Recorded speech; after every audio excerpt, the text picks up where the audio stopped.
যদি কবরের ভেতর কি হয় তা জানতে চান, তাহলে আপনাকে অনুরোধ করব, চলুন আয়নাঘর সম্পর্কে আপনাকে কিছু তথ্য দেই।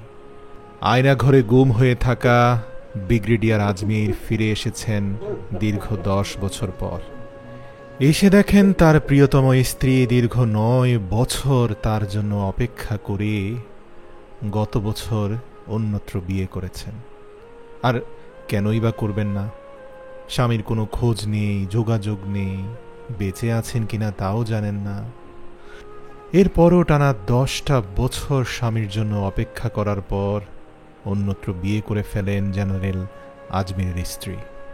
এত বছর বাদে টর্চার সেল থেকে ব্রিগেডিয়ার জেনারেল আমান আজমির ফিরে দেখেন তার পরিবার বলতে আর কিছুই নেই। জীবন সঙ্গিনী নেই, আলো নেই, আশা নেই। জীবন থেকে এতগুলো বছর হারিয়ে গেল অন্ধকার আয়না ঘরে। কি হৃদয় বিদারক! এমন হাজারো স্ত্রী তার স্বামীকে হারিয়েছে, বিধবা হয়েছে, মা তার সন্তানকে হারিয়েছে, সন্তান হারিয়েছে পিতাকে। আর্তনাদ হাহাকারে দিনরাত পার করার পর আজকের এই বাংলাদেশ, যেখানে কথা বলার আগে আপনাকে আর ভয় পেতে হচ্ছে না। কখনো যদি ভুলেও মনে আসে আগেই ভালো ছিলাম, তবে লজ্জায়, ঘৃণায়, অকৃতজ্ঞ হবার অপরাধে মাথা নিচু করে ফেলুন। এত মানুষের ত্যাগকে ছোট করবার অধিকার আমাদের কারো নেই। ব্রিগেডিয়ার আজমিরের দিকে তাকান, চেহারাটা কেমন হয়ে গিয়েছে। দীর্ঘ 8 বছর সূর্যের আলো না পাওয়ায় তার শরীরে হরমোনাল ইমব্যালেন্স হয়েছে। বার্ধক্যের ছাপ স্পষ্ট হয়েছে, দাড়ি এবং চুল পেকে গিয়েছে।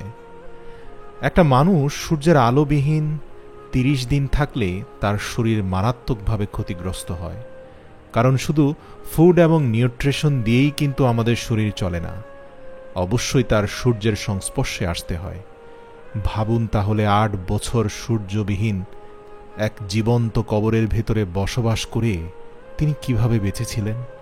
হ্যাঁ, আল্লাহ তাআলা বাঁচিয়ে রেখেছেন যাতে আমি আপনি তাকে দেখে অনেক কিছু অনুধাবন করতে পারি। স্ত্রীকে হারিয়ে বড় ভাইকে দেখে হাসপাতালের বিছানায় জড়িয়ে ধরেছিলেন আজমির।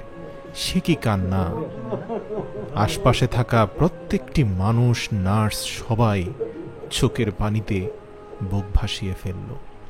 একটু স্বাভাবিক হয়ে ধীরে ধীরে দেখাচ্ছিলেন দীর্ঘ 8 থেকে 9 বছরের বন্দী জীবনের বিভিন্ন বৃত্তান্ত।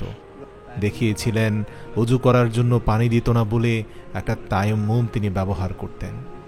দেখিয়েছিলেন সে 8 বছর পুরনো গামছা কিনেছিলেন গরমে গায়ের উপর দিয়ে যাতে নামাজ পড়তে পারেন, কারণ সেখানে সবসময় ফ্যান চালানো হতো না, ঘামে তিনি ভিজে যেতেন। অবলীলায় বললেন, এই গামছায় যে কত চোখের পানি মুছলাম, যদি এগুলো সংরক্ষণ করা যেত একটা দিঘি হয়ে যেত। 8 বছর কি করছো? প্রথমে নিয়েছিলাম আমি গরমের সময় নামাজ পড়ার জন্য, কিন্তু চোখের পানি মুছতে মুছতে মুছতে মুছতে এটা যে পরিমাণ চোখের পানি মুছছি, ওটা যদি সেভ করা যেত একটা বড় দিঘি হইতো। দিঘি বুঝো? বিশাল বড় পুকুর।